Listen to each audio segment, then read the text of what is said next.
நான் நல்லா சம்பாதிக்கிறேன். எனக்கு வேற எந்த கடன் தொல்லையோ, வேற எதுவுமே கடன் பிரச்சனை வேற எதுவுமே கிடையாது. இருந்துட்டாலும் என்கிட்ட பணம் சேரவே மாட்டேங்குது. சேவிங்ஸே கிடையாது. நெறைய பேர்ட்ட ஜோசியம் பார்க்குறப்ப இந்த யோகம் இருக்கு, அந்த யோகம் இருக்குன்றாங்க. ஆனா ஒண்ணும் எனக்கு செயல்படல. எதனால எனக்கு சேர மாட்டேங்குது? அதுக்கு ஜோசிய காரணமா சொல்லுங்க நீங்க. ஜோதிட காரணம் வேணும். அப்போ உங்களுக்கு ஒரு ஸ்டூடெண்ட்டுக்கு சொல்லித்தர மாதிரி உங்களுக்கு சொல்லித்தரணும். இந்த ஒரு விஷயத்தை மட்டும்.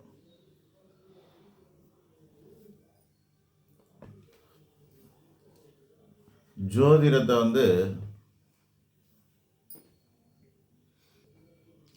ஜோதிடத்தை சொல்கிற ஜோதிடர்கள் பெரும்பாலும் உள்ள பாசிட்டிவ் எல்லாம் சொல்லிக்கிட்டே இருப்பாங்க. உள்ளது உள்ளபடி சொல்லணும். அப்படி சொல்ல மாட்டாங்க. பாசிட்டிவாகவே சொல்லுவாங்க. சின்ன வயசுலேருந்தே அப்படி தான். ஸ்கூலுக்கு போகும்போதே டீச்சர்ஸ் நீ உருப்படவே மாட்டேன், நீ படிக்கவே மாட்டேன் அப்படின்னு சொன்னால் படிப்பே வராதுன்னு அவன் மைண்டு செட் ஆகிடும்னு சொல்லிட்டு பாசிட்டிவாக சொல்லுவான். இப்படியே சொல்லுவாங்க. அது அப்படியே தொடருது. ஒரு வயசுக்கு மேலே வந்ததுக்கப்புறம் கூட நமக்கு இன்னும் பாசிட்டிவே நம்ம மனம் விரும்புது. அதனால் பாசிட்டிவான விஷயங்களே ஜோசியர்களும் சொல்கிறாங்க. அது உங்க நல்ல முறை கிடையாது. உள்ளது உள்ளபடி சொல்லணும். அதுதான் ஒரு நல்ல முறை. அந்த வகையில் நீங்கள் கேட்குறதுனால நம்ம உள்ளது உள்ளபடி சொல்கிறோம். உங்களுக்கு ஜாதகத்தில் பணம் அப்படிங்கிற விஷயத்துக்கு காரணமான சம்பவங்கள்லாம் என்னென்னு விஷயங்கள்லாம் தொடர்புடைய விஷயங்கள்லாம் என்னன்னு தெரிஞ்சுக்கணும். 2ஆம் இடத்தை தனஸ்தானம்னு சொல்லுவோம். 9ஆம் இடத்தை பாக்கியஸ்தானம்னு சொல்லுவோம். 10ஆம் இடத்தை வருமான ஸ்தானம்னு சொல்லுவோம். 11ஆம் இடத்தை லாபஸ்தானம்னு சொல்லுவோம். இப்போ உங்களுக்கு எந்த பிரச்சனையும் இல்லை அப்படின்றீங்க, எல்லாம் நல்லா இருக்கு. உதாரணத்துக்கு உங்களுக்கு தர்ம கர்மாபதி யோகம் இருக்குதுன்னு வச்சுக்கோங்க. தர்ம கர்மா 9, 10 சேர்ந்தா தர்ம கர்மாபதி யோகம் உங்கள் ஜாதகத்தில் இருக்குது. அப்போது உங்களுக்கு பணம் நிற்கலைன்னு சொல்கிறீங்க. அப்படின்னா என்ன அர்த்தம் அப்படின்னா, நீங்கள் வருமானம் இருக்குது, அந்த யோகத்தினால வருமானம் வருது, நல்ல விதமாக சம்பாதிக்க, தர்மத்தின் அடிப்படையில் சம்பாதிக்கிறீங்கன்னு அர்த்தமாக இருக்குது. ஆனால் 11ஆம் இடம் இருக்குது பாருங்கள், அது என்ன சொல்லும் அப்படின்னாக்கா லாபஸ்தானம். செய்கிற செயல்களுக்கெல்லாம் லாபத்தை தரக்கூடிய இடம். இப்போ 4, 10 சேர்ந்தால் திருப்பதி யோகம் மற்றும் புதையல் யோகம்னு சொல்லுவோம். அது 9ஆம் இடம் வலுத்து இருந்தால் பாக்கியஸ்தானம்னு சொல்லுவோம், யோகஸ்தானம்னு சொல்லுவோம். ஆக 2, 4, 9, 10, 11 போன்ற பணம் சம்பந்தப்பட்ட விஷயங்களுக்கெல்லாம் வசதி வாய்ப்புகள்லாம் கூட இருக்கலாம், அதிர்ஷ்டங்கள் இருக்கலாம், யோகம் கூட இருக்கலாம். யோகம்னா திடீர்னு வரும். இப்போ ஒரு கிஃப்ட்டு கொடுக்குறாங்க, பாட்டு பாடுறீங்க டிவியில் சினிமாவில், எங்கே பாட்டு பாடும்போது அவங்க அதுக்கு ஜெயிச்சிட்டிங்க போட்டியில், டான்ஸ்லேயோ பாட்டில் ஜெயிச்சு 5 லட்சம் 10 லட்சம் பணம் தராங்கனாக்கா அதுக்கு பேர் யோகம்னு பேர். அந்த யோகம் இருக்குது. அப்போ எப்பவுமே பணக்காரனாக இருப்பானா? இல்லை. உங்களுக்கு தனஸ்தானம்னு 2ஆம் இடம் வலுவாக இருந்தால் மட்டும்தான், தனக்காரகனான குரு பகவான் வலுவாக இருந்தால் மட்டும்தான். பாருங்கள், நீங்கள் கேட்குற கேள்வி இந்த 2ஆம் இடத்தையும் குருவையும் சம்மந்தப்பட்ட கேள்வி. தனஸ்தானத்துக்கு அதிபதி, தனஸ்தானம், குரு, இதை தான் நம்ம பார்க்கணும். மற்றதெல்லாம் பார்த்து பிரயோஜனம் கிடையாது. லாபம் இருக்கா, அந்த பணம் வந்தது, இந்த பணம் வந்தது, நல்லா தான் வருது, யோகம் இருக்குது, எல்லாம் வரும். லாட்ரியில் விழும் சில பேருக்கு. முந்திலாம் லாட்ரியில் விழும், நானே பார்த்துருக்கேன். அந்த காலத்தில் 30 வருஷத்துக்கு 40 வருஷத்துக்கு முன்னாடி லாட்ரியில் அப்போவே ₹1,00,000 பணம் வந்தவங்கலாம் இன்னுமே என் கண்ணு முன்னாடி இந்த ஏரியாவில் நடந்து போயின்னு இருக்காங்க. அது ஓட்ட பாத்திரத்தில் தேவாமிர்தம் ஊற்றினாலும் நிற்காதுங்க. எவ்வளோ யோகம் இருந்தாலும் என்ன பணம் வந்தாலும் அது நிற்காது. தனஸ்தானங்கிறது நல்லா இருக்கணும். அந்த வகையில் என்னென்னலாம் வேணுன்றதை நான் சொல்கிறேன் பாருங்கள். தனஸ்தானம், ஸ்தானத்தில் பாவகிரகங்கள் இருக்கக்கூடாது, 6, 8, 12ஆம் அதிபதிகள் இருக்கக்கூடாது. அப்போ தனஸ்தானம் நல்லாயிருக்கு. எந்த பாவகிரகங்களும் பாதகாதிபதியோ 6, 8, 12ஆம் அதிபதியோ பார்வையை செலுத்தக்கூடாது. அதாவது ஒரு 10 பாயிண்ட்டை சொல்லிடுறோம். முதல்ல ஸ்தானம், ஸ்தானாதிபதி, காரகன், பலம், இணைவு, பார்வை, சாரம், யோகம், தோஷம், கிரக அவஸ்தை. குறைஞ்சது இந்த 10 பாயிண்ட் ஆச்சு கவனிக்கணுங்க. பார்த்தோன்னே தெரியறது ஒரு 5, ஆராய்ந்து பார்த்தா தெரியறது இன்னொரு 5, மொத்தம் 10 பாயிண்ட் இருக்குது. இவ்வளோத்தையும் ஒவ்வொரு விஷயத்துக்கு நாங்கள் கவனித்து தான் சொல்லணும். இதில் நல்லது மட்டும் கண்ணில் பட்டது மட்டும் சில பேர் சொல்லிடுவாங்க. அந்த வகையில் உங்களோட ஜாதகத்தை நல்லா ஆராய்ச்சி பண்ண, ஸ்தானம் அப்படின்னு சொல்லக்கூடிய 2ஆம் இடம் பவித்திரமாக இருக்குது, எந்த கிரகமும் இல்லை. 2ஆம் இடத்துக்கு 5ல் குரு இருக்கார், அதாவது லக்னத்துக்கு 6ஆம் இடத்துல குரு இருக்கார். அந்த இடத்துல அவர் நீச்சமாக இருக்கார், அவரோட பார்வை இருக்கு. குரு பகவான் நீச்சமானாலும் குரு பார்வை கோடி நன்மைன்னுவாங்க. இங்கே கோடி நன்மையை கொடுக்காது, ஆனால் நன்மையை கொடுக்கும். ஏன்னா குரு நீச்சமாக இருக்கார், 6ல் இருக்கார், பலம் இழந்திருக்கார். ஸோ அந்த வகையில் குரு பார்வை பெற்றிருக்கு 2ஆம் இடத்துக்கு. அடுத்ததா ஸ்தானத்துக்கு அதிபதியான புதன் பகவான் 12ஆம் இடத்துல போய் விரயத்தில் போய் இருக்கார். அவர் தனித்து இல்லாமல் ஒரு சுபகிரகமான சுக்கிரனோடும் ஒரு பாவகிரகமான நீச்சமான செவ்வாயோடு சேர்ந்து இருக்கிறார். அந்த செவ்வாய் இந்த லக்னத்துக்கு லக்ன பாவிங்கிற அந்தஸ்துக்குரியவர், அதாவது பாதகாதிபதி அல்லது மாரகாதிபதின்னு சொல்லக்கூடியவங்க. மொத்தத்தில் அவர் லக்னத்துக்கு ஆகாதவர். அந்த லக்னத்துக்கு ஆகாத பாதகாதிபதியான நீச்சமாக போன செவ்வாய் பகவானோட இந்த புதன் சேர்ந்து இருக்கார். அதுவும் நல்லது கிடையாது. அதுக்கப்புறமா இணைவுக்கு அப்புறம் சாரம் பார்த்தா சுயசாரத்தில் தான் இருக்கார். புதன் தன்னுடைய சொந்த சாரத்தில் இருக்கார், நல்லா சாரமாக இருக்கு. பார்வை, ஸோ குரு பகவான் 6ல் இருக்கான்ற அந்த குருவோட பார்வை புதன் மேலேயும் விழுது.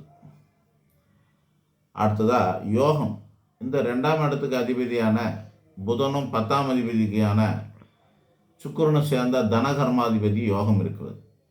மற்ற சில பல யோகம் இருக்குது. குருவும் செவ்வாயும் பார்த்துக்கிறதுனால பார்வை பரிவர்த்தனை. குருவுக்கு வீடு கொடுத்த சனி பகவான் உச்சம் பெற்றதுனால குரு நீச்சபங்க ராஜயோகம்.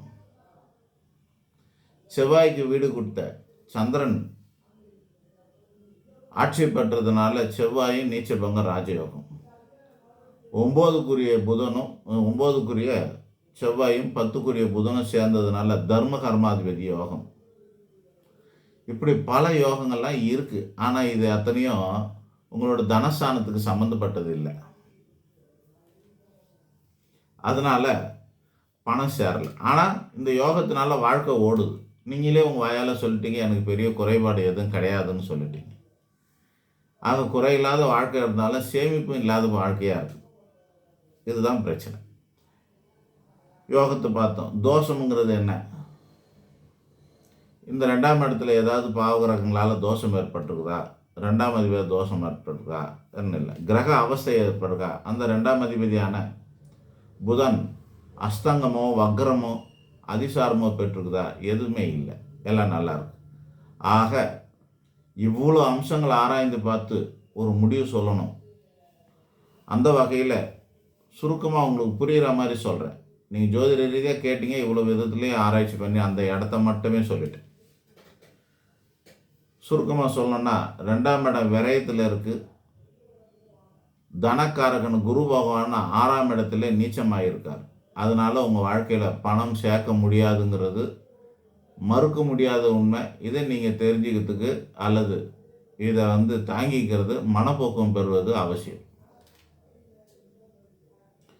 இதுபோல் ஒவ்வொன்றுத்துக்கும் திருமணத்தை பற்றி கேட்குறாங்களா, 7ஆம் இடத்தை பார்த்து சொல்வோம். வருமானத்தை பற்றி கேட்குறாங்களா, 10ஆம் இடத்தையும் பார்த்து சொல்வோம். ஆக ஸ்தானமும் காரகமும் ரெண்டுத்தையும் ஆராய்ச்சி பண்ணி தான் சொல்லணும். அதை நாங்கள் குறைஞ்சது இந்த 10 அம்சங்களை ரெண்டுத்துக்கும் பார்த்து சொல்லக்கூடிய ஜோசியர்களால் மட்டும்தான் சரியாக சொல்ல முடியும். இப்போது உங்களோட ஜாதகத்தில் பணம் சேமிப்பு இல்லாமல் போகிறதுக்கு காரணம், தனவானாக நீங்கள் வாழ முடியாததுக்கு காரணம். தனவான் சேமிப்புனா பணக்காரனாக வாழ முடியாததுக்கு காரணம், உங்கள் மனசில் நீங்கள் நான் ஒரு பணக்காரன்னு சொல்லிக்க முடியல. சம்பாதிக்கிறீங்க, கௌரவமாக இருக்கிறீங்க, ஒரு மிடில் கிளாஸுங்கிற அந்தஸ்தில் இருக்கிறீங்க, ஆனால் பணக்காரங்கிற அந்தஸ்துக்கு வர முடியல. காரணம் என்னென்னா இதுதான். இப்போது உங்களுக்கு இன்னொரு ரகசியத்தை சொல்கிறேன். என்னன்னா, உங்கள் குடும்பம் சார்ந்த விஷயங்கள். இப்போ வெளியூர்லேருந்து இங்கே வசிப்பாங்க, வாரம் வாரம் ஊருக்கு போயிடுவாங்க.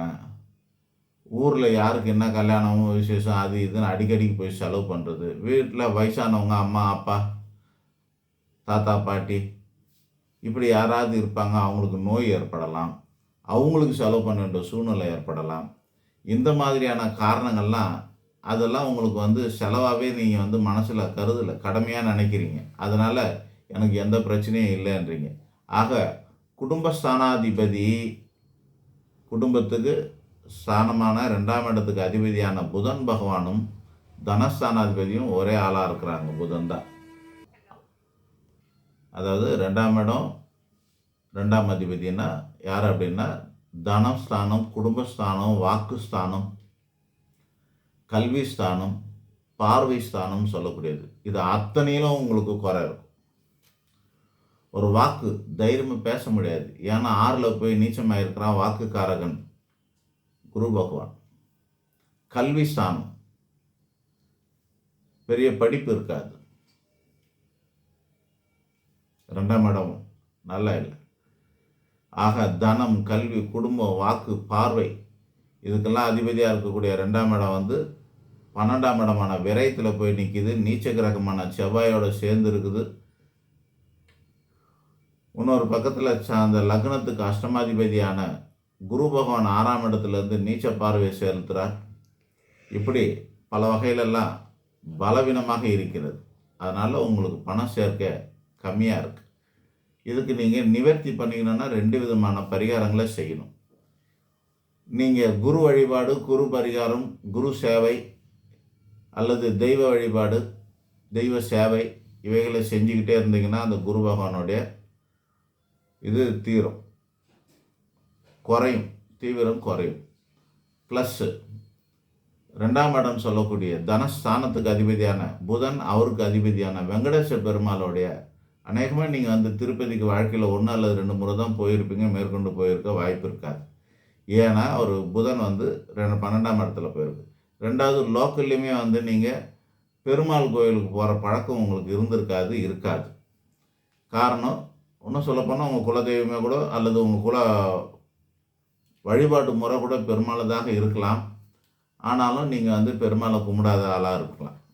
ஆக புதன் விரயமாக இருக்கிறதுனால நீங்கள் எவ்வளோக்கு எவ்வளோ பெருமாளை வழிபடுறீங்களோ அதே போல் இந்த குரு பகவான் நீச்சமாக இருக்கிறதுனால குருவையும் வழிபடணும். ஆக குருவையும் புதனையும் வழிபடும் பட்சத்தில் உங்களுக்கு வந்து பொருளாதார ஏற்றம் உண்டாகும். கொஞ்சம் பணம் சேமிப்பு இருக்கிறதுக்கான வாய்ப்புகள் வீண் விரயங்கள் குறையும். அதனால தான் நீங்கள் சம்பாதிக்கிறது சேர முடியும். வீணான விரயங்கள் மாதம் ஏதாவது ஒரு செலவு வந்துக்கிட்டே இருக்கும். நீங்கள் அது சுப செலவாக நீங்கள் நினைக்கலாம். கல்யாணம் ஆகுது, மொய் எழுதணும், உடம்பு சரியில்லை, மருந்து போகணும், அவங்க கூப்பிட்றோம், ஊருக்கு போகணும், இதுக்கு போகணும், குழந்தைங்க படிப்புக்கு, அதுக்கு இதுன்னு நல்ல காரியங்களுக்கே செலவாகிட்டு இருக்கு. அதனால் உங்களுக்கு அதெல்லாம் உபத்திரமாக நீங்கள் நினைக்கல. தண்ட செலவாக இருந்ததுன்னா நீங்கள் வந்து வருத்தப்படலாம். நீங்கள் எல்லாமே குடும்பத்தை சார்ந்தவங்களுக்கு செலவு பண்ணுறீங்க. அதனால் உங்களுக்கு அதெல்லாம் தெரியல. அது ஒரு ஃபீலாக இல்லாமல் ஒரு வார்த்தை சொன்னீங்க, எனக்கு எந்த குறையும் இல்லைன்ட்டீங்க. ஆனால் இவ்வளோ குறை தான் அதெல்லாம். ஆக கனக புஷ்பராகங்கள் மோதிரம் போட்டால் கூட குரு பகவான் பலம் கூடும். நன்றி, வணக்கம்.